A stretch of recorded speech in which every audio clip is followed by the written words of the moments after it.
Carlos Herrera Descalzi. ¿Cómo está? Bienvenido al programa. Muy buenos días, gracias por la invitación. No, gracias a usted por atendernos y sobre todo para que nos pueda explicar cuándo esto, digamos, se va a ver los efectos acerca de esta decisión de incluir la gasolina de 84 y 90 octanos y gasol de 84 al Fondo de Estabilización de los Precios de los Combustibles. Claro, entiendo lo que ha ocurrido, es bastante claro. La subida de los precios internacionales ha repercutido mucho en los precios nacionales, ¿ya? Entre paréntesis, los precios nacionales suben mucho más allá de lo que debería subir. Estaba sacando los cálculos a cómo está el petróleo hoy en día. El WTI está a $102. Eso significa que un galón de petróleo debería estar costando $2.43, la materia prima. Y en el Perú estaba viendo la tabla de Facilito de Ocimer y veo que las gasolinas están bastante por encima de $5. Es decir, hay demasiada diferencia. ¿Qué es lo que está sucediendo?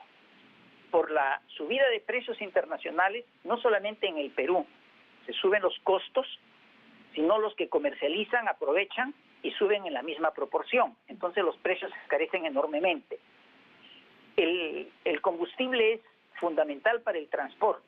Si sube tanto el precio del combustible, sube el costo del transporte. Y al subir el costo del transporte, suben todo lo que se transporta, entre ellos pasajes, bienes y alimentos.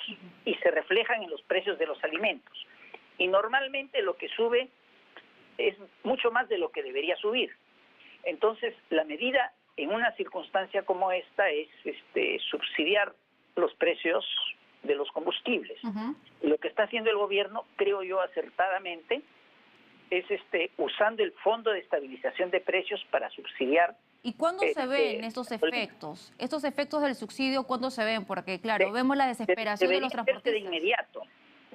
Deberían verse de inmediato porque en el momento en que esto se determina, al día siguiente ya está operativo.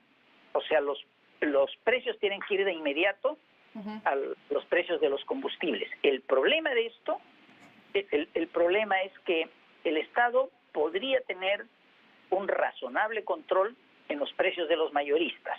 Es decir, cuando llega a nivel de refinería, a ex planta, entonces los precios de Petroperú y de Repsol y de los importadores traen gasolinas y otras cosas, esos pueden ser regulados. Pueden ser regulados a nivel de mayorista porque el fondo es el que establece el tope. Entonces, estando regulado en el fondo, ese debería ser el precio tope.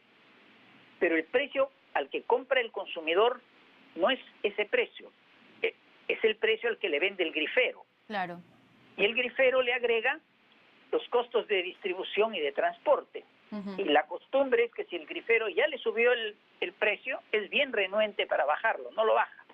Lo baja mucho menos de lo que debería bajar. Eso justamente le iba a consultar, ¿no? Porque claro, seguramente la gente que nos está viendo está a la expectativa de cuánto es lo que pueda bajar, ¿no? Y ahí veamos algunos letreros que hablan de 20, 19 soles, ¿no? Precios que no se veían, que no se habían visto antes. Entonces, ¿cuánto, si lo ponemos en soles, podría bajar? Mire, le digo lo que debería ser, en mi opinión, ¿ya?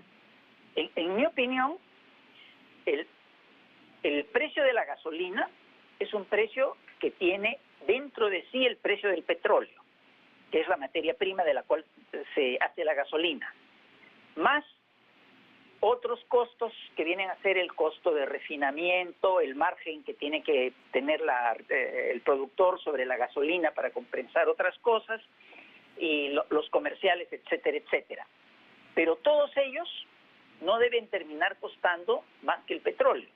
O sea, más del 50% del costo debería ser el petróleo. Eso sería lo lógico. El límite sería el 50%.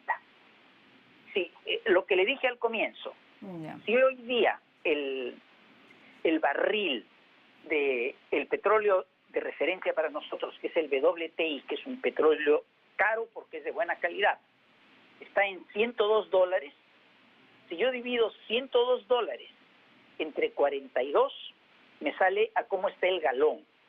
Entonces, el galón me sale $2.43. Mientras que la gasolina, o sea, la materia prima de la gasolina, cuesta $2.43 a los precios de hoy. Mientras que la gasolina termina costando $6.